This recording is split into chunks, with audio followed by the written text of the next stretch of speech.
Hey, what's up? It's me, Tim Keys, and it's been a hot minute.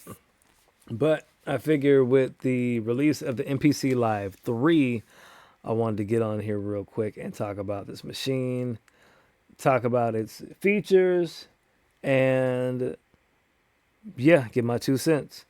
So let's get into it. The MPC Live 3 has been released, and looking at this machine, I mean, it looks very similar to all the other ones. There's some definite changes. You could tell like they've added the 16 bit or the 16 sequencer.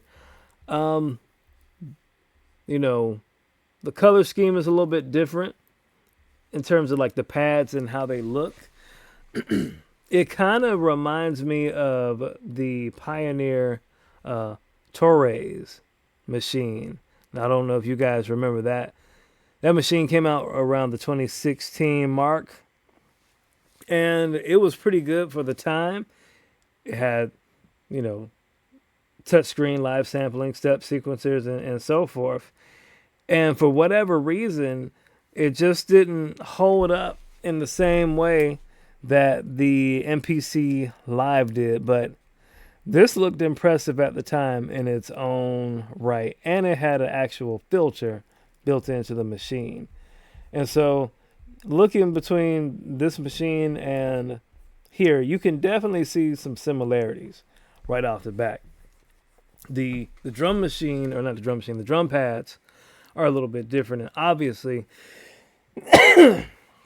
this machine's got way more under the hood at this point. Like Akai has had time to develop its software, figure out what works, what doesn't work. It's been listening to its consumer base for a while, and they've definitely been doing some stuff.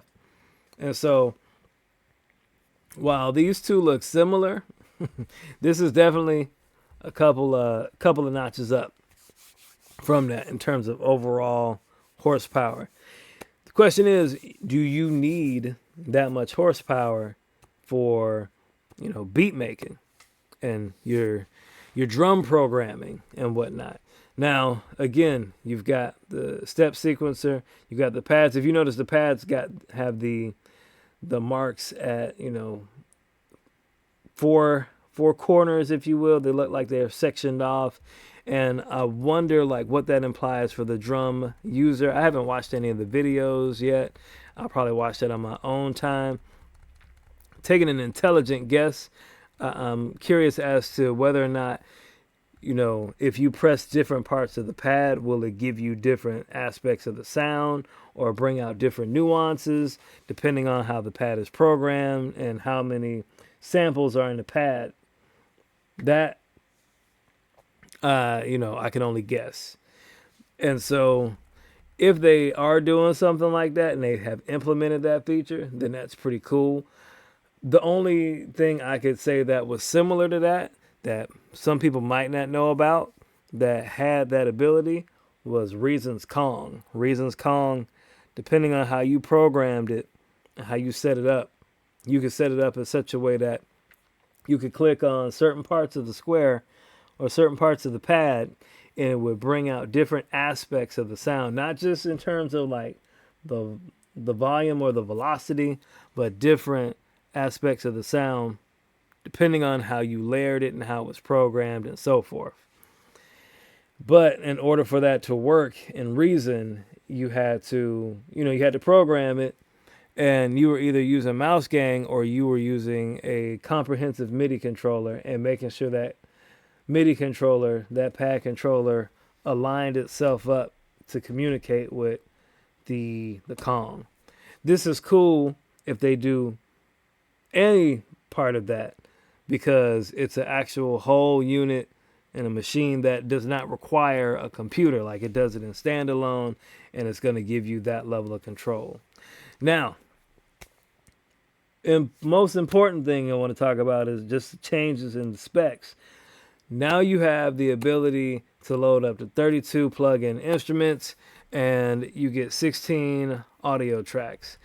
The older units only gave you 8 plug-in instrument tracks and 8 audio tracks, which isn't bad. And then, when you consider the fact that you're running the plug-in on hardware, it's a little bit different. But I wish they could have gave us more in that aspect, as opposed to you got to upgrade to this new machine. It makes sense. Also, you get now 8 gigs of RAM. You get an 8-core processor. So you're really into computer territory with this machine. You get the pads, you get the 3D sensing technology, but your processor is 8-core processor. Now I'm curious as to like the specs on the core processor, like what are they using? How many, gigahertz in the cores? So for example, like your computer might have like 2.5 gigahertz per core in the 8-core processor, or it might have like 1.2 gigahertz per core. So I would be curious as to how much you get within each of those cores and what are they using. But either way, it's a jump from the older models. It's even a jump from the MPC SE and the MPC Key 61, which were at the time the more powerful units of the Akai line, just because they had more RAM. You also get a microphone. If I didn't mention that, you get a built-in microphone. So now you not only get the speaker, but you get a microphone. You get direct sampling via USB-C. I've never sampled anything USB-C, so I don't know how well that sounds. And I've never tried sampling anything USB-C. I'm probably an old head in that regard, and that's okay. I prefer using plugs. It's just something for me. Sampling, I want to use a plug. Even if I sample my cell phone if I sample my cell phone and I'm pulling whatever off of that and I'm putting it into my DAW or my sampler or my MPC, I just like to use the plugs and run stuff through effects, pedals, and whatever else to change the color of my sound. So I've never tried a USB-C, and so I can't say one is better than the other, but I don't know if USB-C would work for me, but it's got to work for somebody because they definitely put it in. You get 24 channel audio interface, which is cool. So now your MPC can double as an interface with 24 channels, which is cool. You get the classic standalone situation, which that's why you get a live. You get a live, not just for the standalone feat, but like the portability aspect. Like you can take it and play with it in a park. And I laugh at that. No disrespect to anybody who does that. I just never imagined myself taking a whole expensive machine and like grabbing all my stuff, leaving my house, driving 15 to 20 minutes to go to a park, and then sit there and do the same thing that I can do at my home. But the flip side is if you're a traveling musician and you're always on the go and you're in and out of studios and in multiple studios and you're, different parts working on stuff, different parts of the country, different parts of town working on stuff, then having a portable unit that's standalone is helpful. So I want to get that out the way, not sound like a whole jerk. So yeah, I mean, this is an impressive unit, and it's definitely a jump. One of the complaints that I have, and it's not really a real complaint, it's just me being bummed out, is the fact that I wish they didn't, put so much new stuff in terms of like what's going on under the hood. Like the 8 gigs of RAM, the 8-core processor. I'm kind of bumming.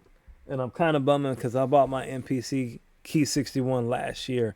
And the reason I bought it was because, A, the price point of which I got it for. And then 2, the fact that it was like, all right, I'm getting the most bang for my buck. I'm getting, 4 gigs of RAM. I'm getting all the plugins that comes into the machine. And so now I can just get busy. And so I kind of knew what was up.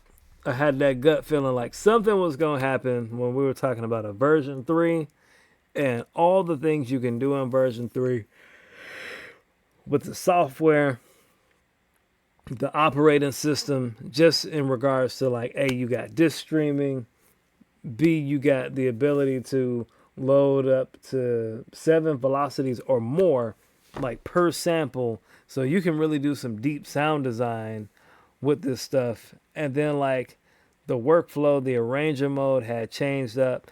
So to me, it was like, all right, the most logical step if they were going to put out a new MPC unit would have to be an improvement of the hardware itself.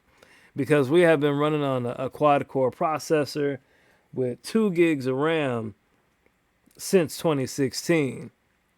MPC Live, MPC Live 2, the MPC 1, the MPC 1 Plus, the MPC X, old school X, not the SC, and the MPC Key 37. All of those are, using a quad core and a 2 gigabyte RAM.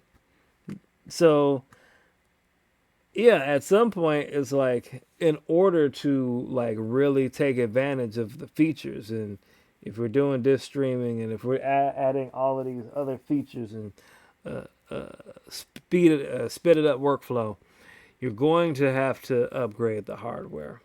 I was just hoping that I didn't jump on what I jumped on right away, because now it's like, oh man, like, yeah.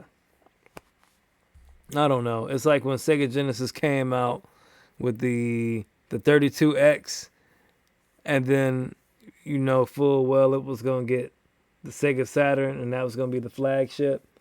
If you got the 32X, you was cool, but the reality is like the flagship was the Sega Saturn. So that part I'm disappointed in, but that's more of a personal thing for me. Other than that, like, there's a lot going on here. You get a 16-step sequencer, you get the new MPC pads, a touch strip, a built-in microphone, internal battery. You get USB-C, an XLR jack, CV gate, which you got on the old one. But you now get 32 plug-in tracks, 16 audio tracks. You get an improved time stretch algorithm. You get improved stem separation. Again, and this makes sense because you're going to have the hardware and the technology to run that. One of the critiques I can remember hearing about with the MPC was that it didn't do time stretch that well, which I was kind of like, well, wait a minute. We had computers that only had 2 gigs of RAM, quad core processor, whatever, and they couldn't really do, or not, pardon me, not couldn't. They could do time stretch very well and, manipulate the sample in different ways, and you didn't necessarily have to worry about time stretch being a factor. But the live, not that it was bad, but the OG live, I would hear a lot of people say, like the live and the live 2, it really couldn't do time stretch that well. Which it was like, well, if I'm paying $1,600, $2,000 for a machine that can't do time stretch that good, and yet I can go on my laptop and just buy Ableton for, whatever the price is, $500, $800, and I got amazing time stretch, and it's like, what are we doing? But they've addressed that. So now you've got a higher quality of time stretching, and they can do that because the hardware is superior. Stem separation is improved. Again, better hardware. Max polyphony jumps from 64 voices to 256. That's like Roland territory. Like Roland, when you use a Roland, their polyphony for their synthesizers and workstations is pretty high. And it's at the 256 mark. They might be a little bit higher now. But I remember like even the Phantom G's, those had a ridiculous amount of polyphony compared to other machines. So 256 voices of polyphony compared to 64 voices. You got 64 single track max poly for the drums and the key groups versus the 32. So I mean, like there's a significant increase in power, and it makes sense. You just have a better unit. I have to say that, like, you just got a better unit. It is what it is, and I'm glad that Akai is doing it. I kind of wish, you know, I wish I didn't buy my Key 61 for that reason, but it is what it is. Like, I'm glad to see Akai doing it. I wish they would add like the feature of being able to use VST3s inside, you know, the MPC Live. I think people would go nuts over that. I'll also say I don't think it's necessary.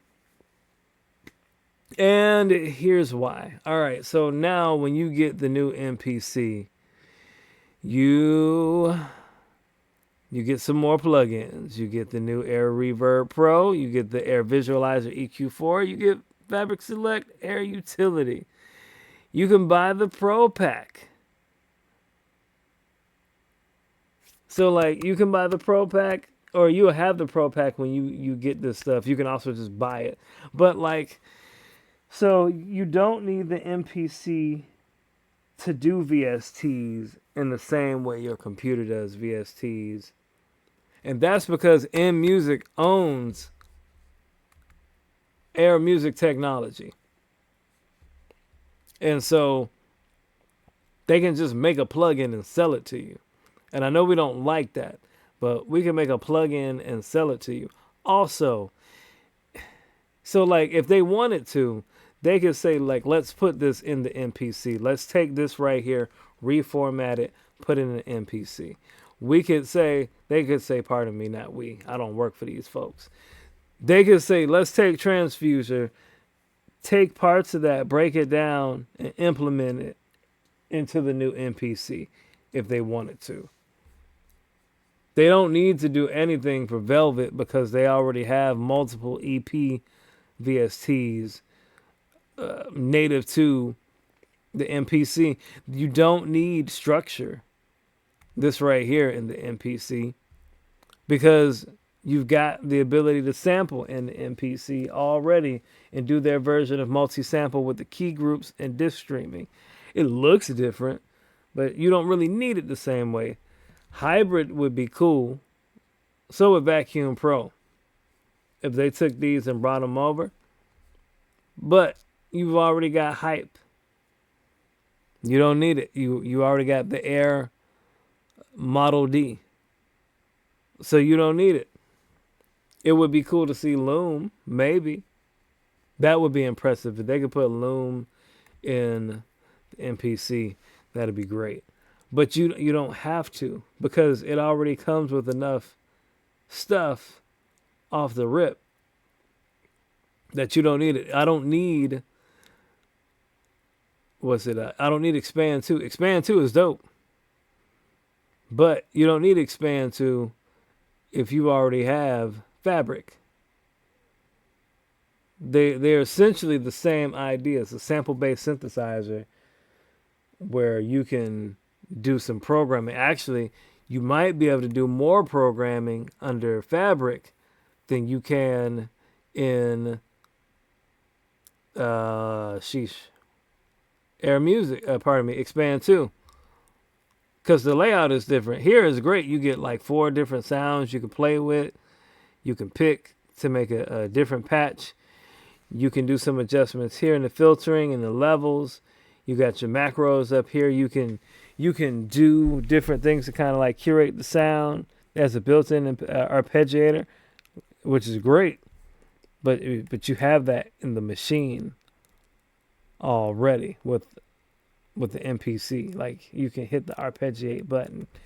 You can literally go into Fabric and deal with stuff on an oscillator level. Although it's sample based, you can switch out the samples. You got LFOs, you have envelopes. So you don't really need that stuff the same way.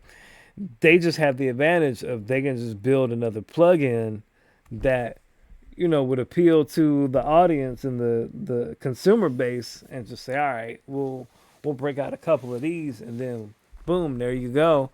Now you got a new plugin. So you really don't need it the same way. Like Akai has everything it needs because in music owns Akai. They own Alesis, they own Air Music, they own Moog. So they have the advantage of incorporating different pieces of each of those technologies into the MPC when they choose to. And the MPC, right now, from a hardware standpoint, it can do quite a bit. Do you need an MPC? Do you need to upgrade? I can't tell you that. You have to figure out what your needs are and what you want to do and how you want to do it. I'm probably going to wait on this before I, do anything, primarily just because I bought the MPC Key 61 last year and I have plenty of sounds between the plugins I've purchased, the plugins I own on my personal computer, and my samples. I also don't look at my MPC as the main hub for my studio. My DAW does that for me. So I don't need it in the same way. I'm also just curious as to what other technologies Akai will release. Because as with the other versions, right? We had the MPC Live, then we had the X, then we had the Live 2. Then eventually came the Keys, the Key 61, and then the XSC, which had better RAM. So it's like, all right, let's wait and see what they do. I'm content with what I got. But what I might end up doing for me personally is upgrading the software package, or it's not the software package. I forgot what it's called. And I just mentioned it earlier in the video. Shame on me. But it's the Pro Pack. So if I need to purchase the Pro Pack and take advantage of some of the features, then I'll do that. The only thing I wouldn't be able to do, more than likely, is get Pro Stems, because that's exclusive to Live 3. Which, again, makes sense because you're dealing with superior instruments. Now, let me see something. Is that only to Live? Because it said only to Live 3. Is it only to Live 3 or is it the operating system? Only supported on Live 3. All right, if that's the case, so be it. But what we have already is not bad. So, it is what it is. And who knows, maybe 6 months from now or 8 months from now, there'll be another machine that is just as powerful. But shout out to Akai. I'm rambling right now. Shout out to Akai. I think they're doing a good job. I think in terms of groove boxes and standalone instruments, they are meeting the requests and the demands from the market, and they have definitely kind of transitioned from being like, not that they were doing bad in 2016, but Machine was still like competition. And in my opinion, Machine is not competition in the same way anymore. Especially when you think about the fact that Native Instruments is making software for Akai, where years ago they were competing with Akai. So to me, that tells me a lot. All right, I'm getting off of here. Thank you for watching this video. I appreciate you. I am Tim Keys, and I am done. Peace.